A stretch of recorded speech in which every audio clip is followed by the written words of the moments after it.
Hey there, people! Welcome to Animal Quests. Today I'm covering some of the most reckless animal deaths ever. From a man who swam a crocodile river on a dare, to a person who climbed into a lion enclosure for the thrill. But first, we start in India, where TikToker Ishika Rana leaned in to kiss a live cobra for the camera.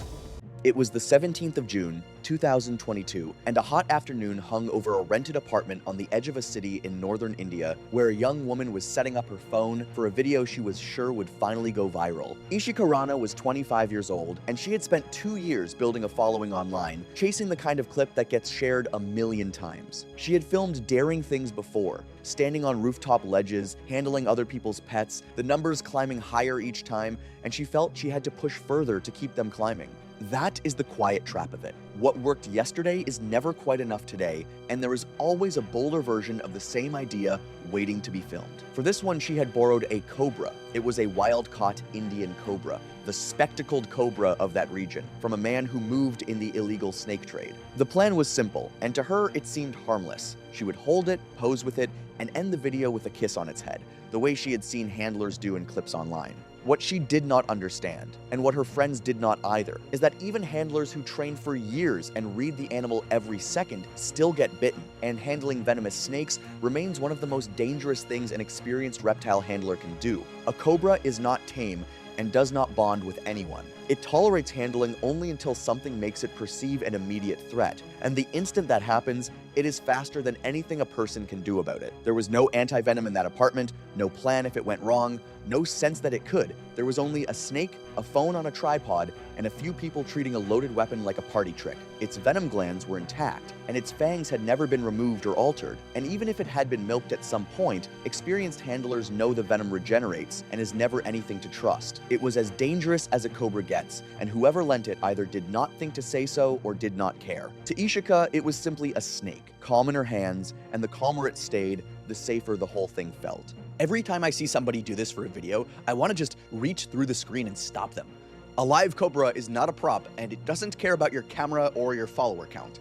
The first few minutes went well, which is exactly the problem. The snake looked calm and let her lift and drape and turn it toward the lens, though what reads as calm in a handled snake is often just stress holding it still, a thing people misjudge. She grew confident. You can see it in how these videos go, the careful movements loosening as the person decides the animal is fine. But calm in a wild snake is not agreement, it is a countdown. Every handler who has lived long enough to grow old will tell you the same thing, that the stillness is the most dangerous part of all. When she lifted it toward her face for the kiss, she moved too fast and too close, and crossed the one line the cobra had been quietly tolerating. It drew back into that unmistakable shape, and before she could even flinch, it struck, fast and clean, catching her on the lip and cheek and pulling back at once, over in the half second it took to drive its fangs home. She screamed and flung it off, and the others scrambled back, in the awful confusion of everyone understanding at once that the video was not going to be the story anymore. The bite itself did not look like much. 2 small punctures and a thread of blood. That is part of what kills people. It does not look like enough to panic over, and so the fear and the hospital come too slowly. For a few minutes, the group argued, one saying to wash it, another searching online which snakes were dangerous, as if that might buy her time. That is the cruelest thing about a bite like this. It leaves a window where you still feel almost fine, still able to talk and tell yourself it is nothing, and every minute spent hoping is a minute the venom spends winning. She got the shot she wanted, and it cost her everything she had. The fact that people keep dying for a few seconds of footage is the part I'll never manage to wrap my head around. A bite to the face is especially dangerous because any swelling around the mouth can complicate the airway, and it sits close to everything a person needs in order to breathe. How quickly a bite like this turns depends on more than where it lands, on how much venom the snake drives in, how deep the fangs reach, and the size of the person, and she had little in her favor. Within the hour, her eyelids were drooping and her words were slurring, and swallowing was becoming difficult, the neurotoxin already loosening her grip on the muscles she needed to breathe. Still, in those first minutes, no one around her truly believed she would die. They got her moving toward a hospital, but there were delays, the kind that are common and deadly. The traffic, a first clinic that stabilized her but could not manage a severe cobra envenomation, a transfer to a larger one. By the time she reached treatment that might have saved her, hours had passed, and cobra venom does not wait. She died that night. The video outlived her, of course. It always does. Somewhere it is still out there, the last clip she ever made, the one she was so sure would finally be the big one. That was a girl and a phone. Our next story crosses to the other side of the world, to a danger that is enormous, obvious, and somehow still ignored every single year. It was the 22nd of September, 2020, and the light was going gold and low over a river in southern Africa, where a small safari lodge sat on the bank and a group of guests had come down to watch the hippos as the day cooled. Warwick Boyd was one of those guests on the trip of a lifetime, and like the others, he had spent the afternoon watching the pod wallow in the shallows, just eyes, ears, and broad backs breaking the brown water. As the sun dropped, the animals began heaving out of the river to graze along the bank, as they do every evening, and that was the moment Warwick saw his shot. The guides had been clear, over and over, about staying well back from the water and never getting between a hippo and the river. But one large animal had come up onto the grass a little apart from the others, close and perfectly lit, and the pull of a photograph like that drowns out every sensible thing a person has heard. That is how these things almost always begin, not with someone who has no idea of the danger, but with someone who understood it perfectly well and decided, just this once, that the rule could bend a little way around them. He moved down the slope toward it, quietly, phone up, framing it against the glowing water behind it. To get that picture, he had to put the river at the hippo's back, which meant putting himself in the worst place a person can stand, directly between a 2-ton animal and the water it would try to reach, the very instant it felt threatened. People badly misjudge hippos. They look slow and heavy and half asleep, and are none of those things when they move. A hippo can outrun a person over open ground, its jaws opening wider than a doorway and closing with enough force to crush bone, and it is fiercely protective of its stretch of river. Every guide there will tell you the same thing, that the ground between a hippo and the river is one of the most dangerous places a person can stand. People look at a hippo and think it's something slow and almost comical, and I understand the mistake, I really do, but in reality, it is one of the most dangerous animals on that entire river. The hippo lifted its head, and for a moment it simply looked at him, and Warwick may even have thought that was the photograph. But what he read as calm was the animal registering him as a threat between it and its safety, and a hippo does not hesitate for long once that happens. There is no outrunning a hippo, not on land, not for anyone. That is the detail that stays with me, that the very moment it committed, the race was already lost. It came off the mark shockingly fast for something so huge, closing the distance in a couple of bounds, mouth already open. Warwick turned to run uphill, away from the water, which was both wrong and the only way left to him, and the hippo ran him down before he had gone a few steps. It caught him with its jaws, and a hippo bite is nothing like what a person imagines. Not a snap, but a crushing, tearing force from teeth, as long as a hand. The size of the animal knocked him down and kept him there, and there was no fighting it, no shielding himself from something that size set on removing him from its path. A hippo does not need to be provoked in any dramatic way. It only needs to feel blocked or cornered, and a person standing downhill of it with the river beyond was the very definition of blocking its escape, whether he meant it or not. Up at the lodge, the guests and guides were shouting and running, and a guide was leaning on a vehicle horn and shouting to try to turn the animal, but a thing like this takes only seconds, and seconds were all it had. By the time anyone got close enough to drive it off, the hippo had already removed the threat and was turning back toward the river.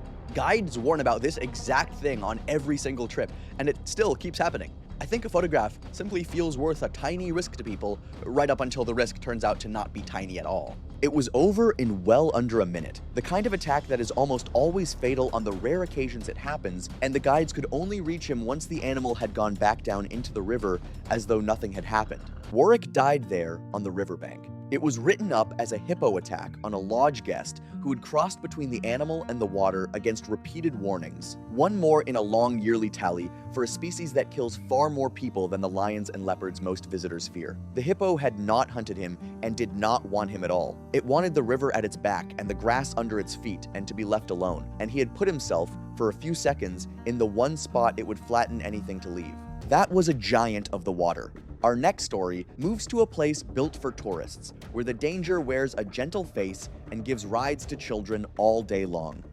It was the 3rd of February, 2018, and a humid morning lay over an elephant camp in the hills of northern Thailand, where tourists came to feed, wash, and photograph the great animals up close. Freya Dahlgren was a young traveler from Sweden on the trip she had saved for and dreamed of for years. She loved animals, and more than anything, she wanted a photograph standing right beside an elephant close enough to touch it, the kind that would say she had truly been there. The camp had a line of elephants that gave rides and posed for photos, patient and slow in the heat. But it also had one large male kept apart from the rest, chained at a distance, restless and swaying in place. The staff kept tourists away from that one, and for good reason. An elephant in a camp can look like the gentlest thing in the world, and most of the time it truly is, right up until the day the whole weight of everything it has carried finally tips over. Freya wanted her photo with the biggest elephant there, and the biggest was that male. She drifted away from the group toward it while the others were occupied, past where she was meant to stop, and when a mahout called out, she waved him off.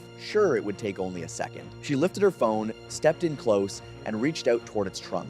A grown male elephant weighs several tons and does not need teeth or claws to kill. It needs only to be upset and to have a person within reach. This one had been agitated all morning, and a stranger walking up and reaching for its face was the last thing its frayed patience could take. The big male was in must, the hormonal state that turns even a placid male volatile and dangerous, thick, dark secretions running from the glands on the sides of its head and urine dribbling as it stood. The staff knew it, which was why he was chained apart and the tourists kept well back. But a chain does not explain itself, and to a visitor who had never heard the word must, he was simply the biggest, most impressive elephant there, and so the best photo.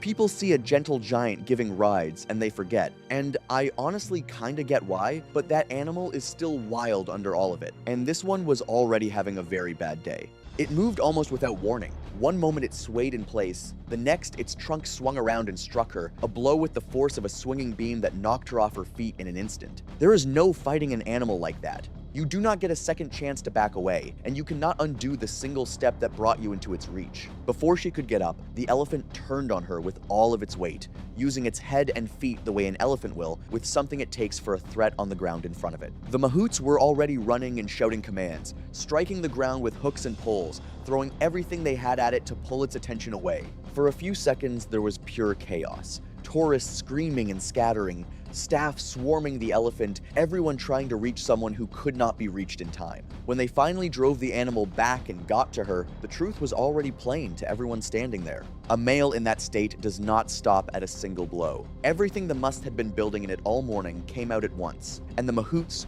for all their experience and frantic effort, were trying to turn several tons of enraged animal with shouted commands and a few hooks and poles. For those few seconds, it was simply beyond anyone there to stop. The other tourists' phones caught pieces of it, the swing of the trunk, the dust, the mahouts rushing in, and then most of them turned away, because some things a person cannot keep filming. What it showed most clearly was how little time there had been, the whole thing over in the space between one breath and the next. 10 seconds, maybe less, and it was over. I can't think of a faster way to turn the trip of a lifetime into the worst kind of tragedy. An elephant does not have to try to kill a person. Its weight alone is enough, and against it, there is no shielding yourself and nowhere to go. The injuries were catastrophic, and they happened in the time it takes to raise a phone for a photo. Freya was rushed from the camp, but she did not survive her injuries. The authorities ruled it a captive elephant, killing a tourist who had approached a restricted animal against clear instructions. The elephant was not put down because it had done nothing an unhappy chained elephant does not do. It had spent its whole life in chains, giving rides to strangers and swaying in the heat, and on that one morning, a single stranger too many stepped inside the small circle of everything it could reach. That was a captive giant pushed too far. Our next story heads to a mountain road in Europe, where the danger walks right up to your car window and people roll it down anyway.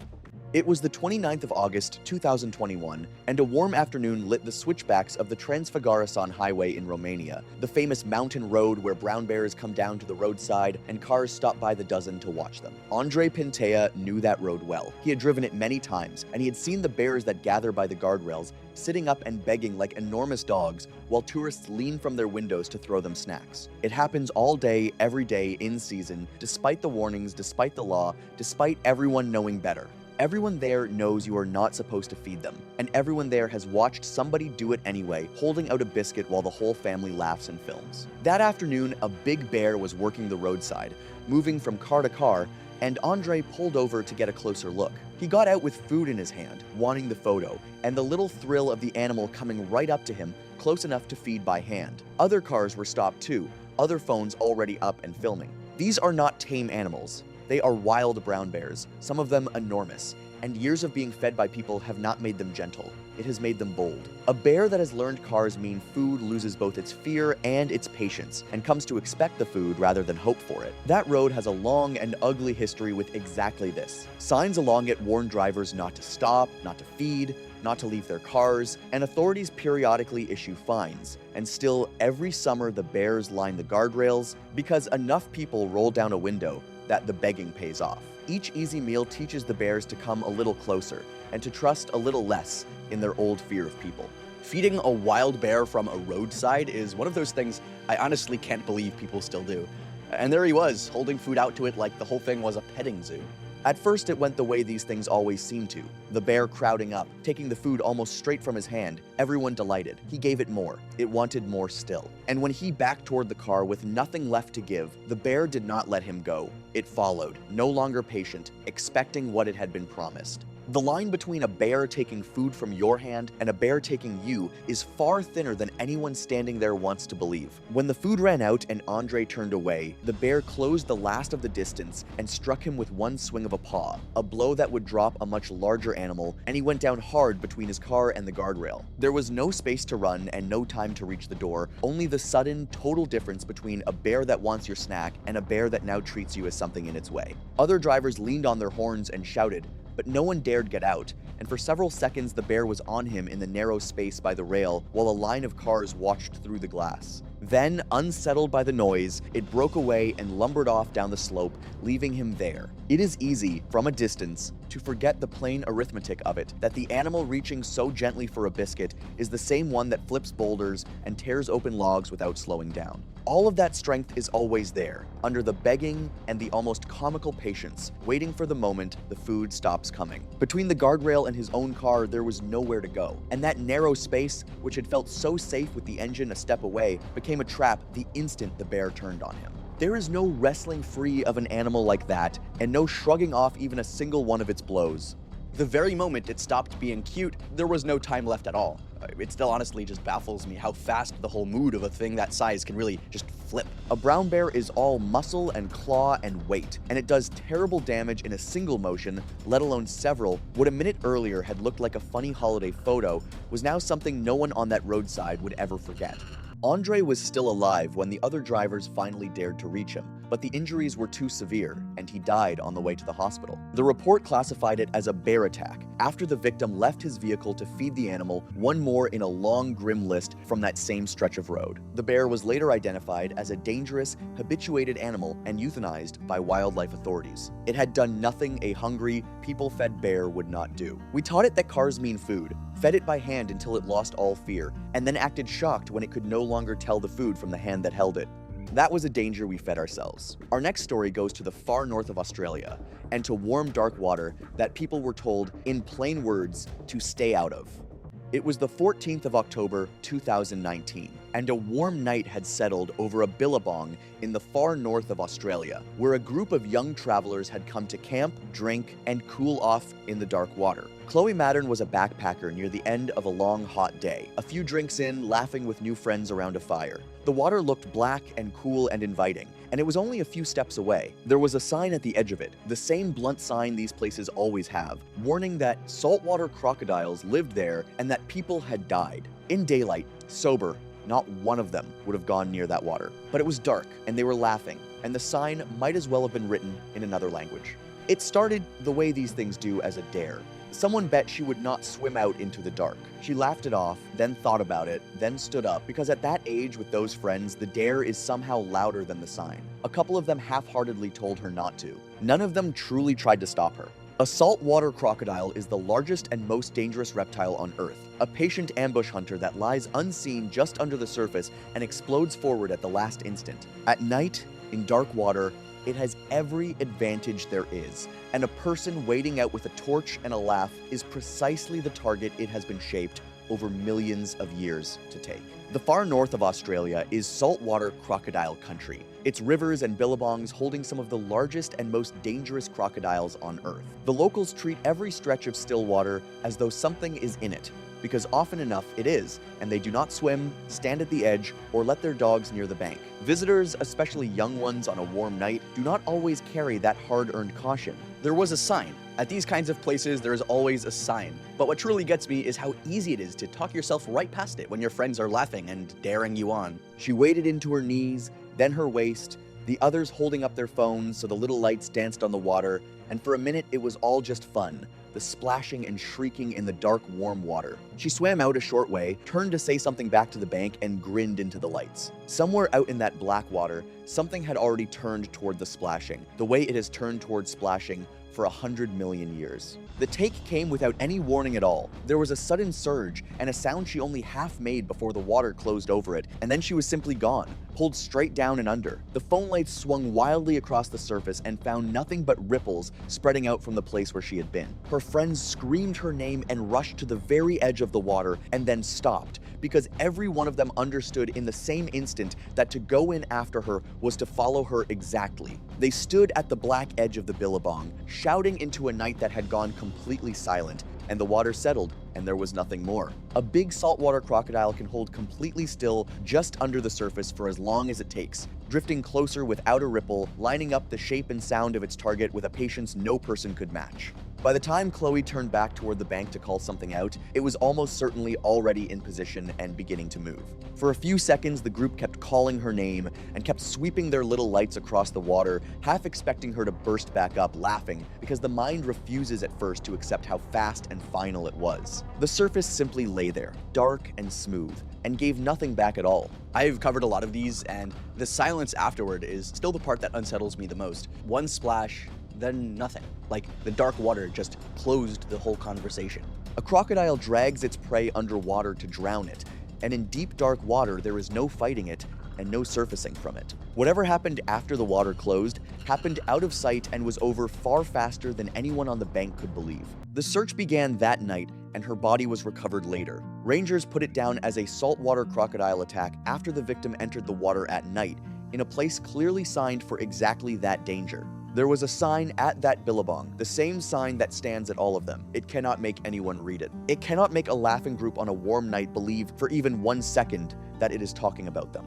That was warm water and a bad dare.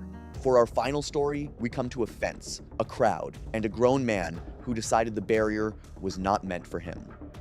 It was the 5th of May, 2022, and a busy Saturday crowd moved through a wildlife park in the late afternoon, where a pride of lions lay, dozing in the sun beyond a low public railing and a wide, dry moat. The moat, the only real barrier between animals and the crowd. Declan Beckwith was a grown man, out with a group, feeling loud and untouchable, the way people do in a crowd on a warm afternoon. He wanted a photo no one else had, the kind you cannot get from the viewing rail, and the lions in front of him looked about as threatening as a pile of sleeping house cats. The lions were resting after feeding earlier that afternoon, flat on their sides in the heat, barely twitching, and that is the exact picture that gets people killed, because a full, sleeping lion is still, every second of the day, a lion. He decided he would climb in, get his shot, and climb back out before anyone could stop him. He went over the low public railing, across a strip never meant for visitors, and climbed down into the dry moat itself, the lion's own ground, while people around him shouted at him to stop, to get back, that he was insane.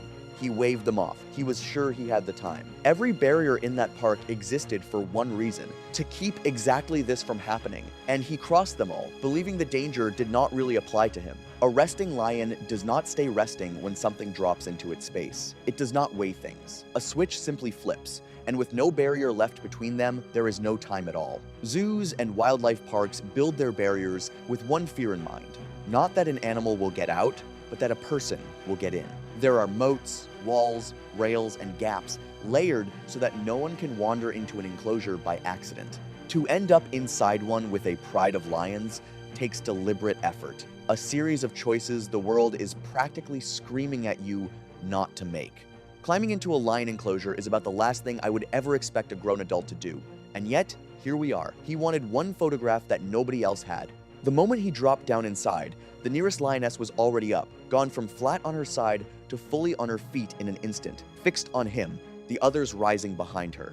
You can see it in the footage the crowd took, the exact half second where his face changes, where the plan and the bravado fall away, and he understands far too late what he has done. There is a specific horror in watching someone realize a heartbeat too slow, exactly the size of the mistake they have just made. He turned to climb back out, but there was no time to climb anything.